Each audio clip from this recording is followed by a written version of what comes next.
हम शांतिपूर्ण और सम्मानजनक बातचीत की उम्मीद कर रहे हैं।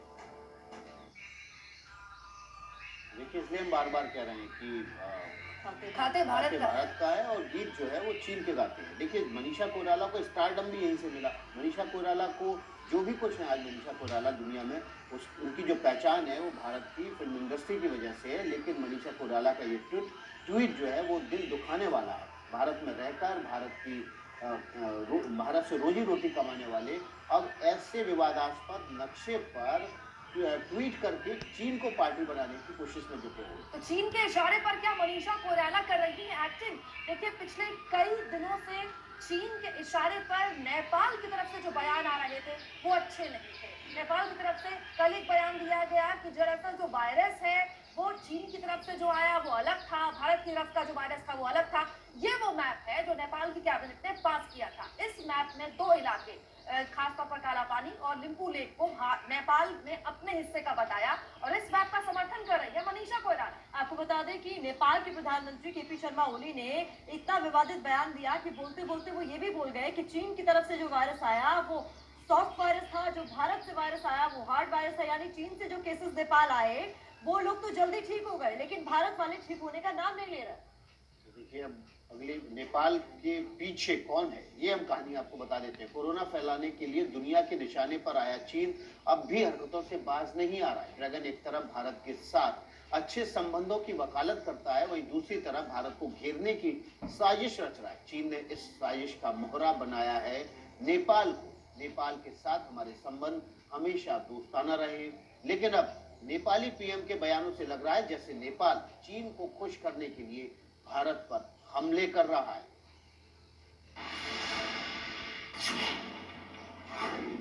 दुनिया में बढ़ते ड्रैगन की नई चाल, नेपाल के मुंह से उगल रहा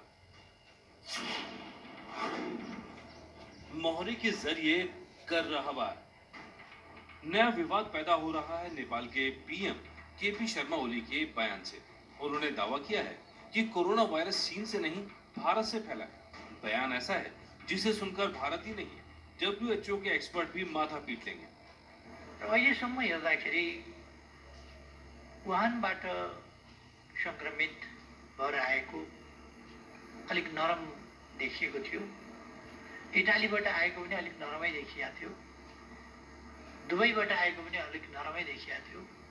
तर भारतबाट आएको चाहिँ अलिक कडा भाइरस देखिएको छ। ये बयान भी उन्होंने किसी गली मोहल्ले में नहीं बल्कि नेपाल की संसद में दिया है। कम्युनिटी स्प्रेड की बात कहकर उस देश में डराया जा रहा है जिसमें सिर्फ 407 केस हैं। चीन में पहला केस नवंबर में रिपोर्ट किया गया था। भारत में पहला केस 30 जनवरी को रिपोर्ट किया गया। चीन ने दिसंबर में बताया कि वुहान में निमोनिया जैसे केस फैल रहे हैं। भारत में 30 जनवरी को आया पहला केस वुहान से ही था। इन आंकड़ों के साथ देखें तो नेपाली पीएम ओली का बयान चीन की साजिश का हिस्सा लग रहा है। इससे पहले नेपाल सरकार ने मंत्रिमंडल की बैठक में विवादित राजनीतिक नक्शा पास किया, जिसमें भारत के साथ सीमा पर लिम्पियोधुरा, लिपुलेक और काला पानी के इलाकों पर दावा ठोका गया। इन तीनों इलाकों को मिलाकर नेपाल नया नक्शा पास करने जा रहा है। बाईं ओर दिख रहा मैप मौजूदा मैप है, जबकि दाईं ओर वाला प्रस्तावित है।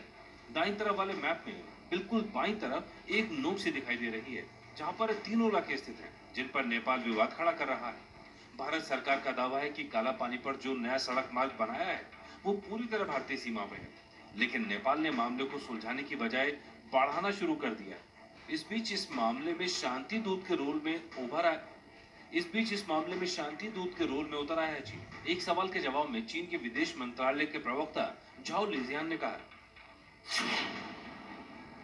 काला पानी भारत और नेपाल के बीच का द्विपक्षीय मुद्दा है। उम्मीद है दोनों देश अपने मतभेदों को दोस्ताना सलाह मशवरे से सुलझा लेंगे और कोई एक तरफा कदम नहीं उठाएंगे जिससे स्थिति जटिल हो।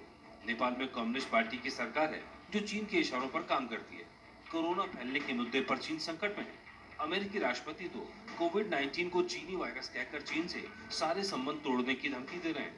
ऐसे में सवाल ये पूछा जा रहा है कि क्या चीन ध्यान हटाने के लिए नेपाल के रास्ते भारत के खिलाफ साजिश रच रहा है। इतिहास गवाह है, कभी भी भारत का नेपाल से कोई सीमा विवाद, कोई जमीन विवाद नहीं रहा, लेकिन आज चीन की चाल में हमारा पुराना दोस्त नेपाल भी हमारे साथ वो कर रहा है जिसकी कभी हमने उम्मीद नहीं की थी। दुनिया भर में चीन के ऊपर उंगलियां उठ रही हैं। विश्व स्वास्थ्य सभा की बैठक में 120 देशों की एकजुटता से चीन घिर गया, लेकिन इसके बाद भी चीन अपने गेम से बाज नहीं आ रहा है, लगातार खेल खेल रहा है। एक तरफ सीमा पर चीन ने 80 टेंट गाड़ दिए, वहीं दूसरी तरफ मार्शल आर्ट के लिए मशहूर अभिनेता जैकी चेन के सहारे भारतीयों को रिझाने की कोशिश में जुटा हुआ है चीन। ये रिपोर्ट देखिए और जैकी चेन का बयान सुनिए। एक्शन कॉमेडी में जैकी चैन का कोई तोड़ नहीं।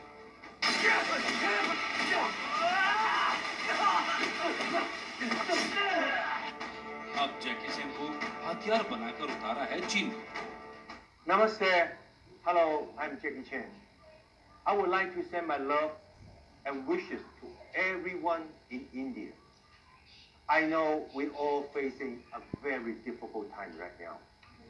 We should stay positive and follow the advice from your government. Protecting yourself is protecting your family.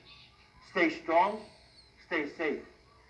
अभिनेता जैकी चैन के इस वीडियो को जारी किया है भारत में चीन के राजदूत सुन विदोंग ने। वीडियो उस वक्त जारी किया गया जब विश्व स्वास्थ्य सभा में वुहान से फैले कोविड-19 वायरस की जांच पर चीन को झुकना पड़ा। जांच कराने को लेकर दुनिया के 120 देश एकजुट हो गए। ट्रंप कई बार कोविड-19 को चीनी वायरस कह चुके हैं। चीन की किरकिरी हो रही थी।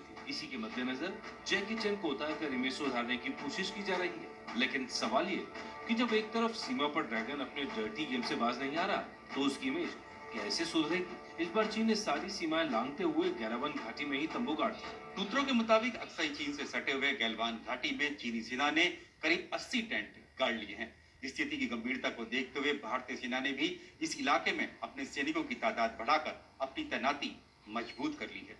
इससे पहले 9 मई को नॉर्थ सिक्किम बॉर्डर पर पेट्रोलिंग के दौरान चीनी सैनिकों ने जबरन भारतीय सैनिकों से उलझने की कोशिश की। इससे पहले 5 मई को लद्दाख की मशहूर पेंगोंग झील के फिंगर एरिया के पास चीन और भारतीय सैनिकों की बीच झड़प हुई। चीन बार बार भारत की सीमा के अलग अलग मोर्चों पर सिर्फ और सिर्फ तनाव बढ़ाने वाली हरकतें कर रहा है और फिर जैकी चैन के वीडियो जारी कर इन हरकतों पर पर्दा डालने की कोशिश भी की जा रही है। लेकिन सवाल यह है, क्या इससे सच बदल जाएगा और क्या इससे चीन की छवि बदलेगी?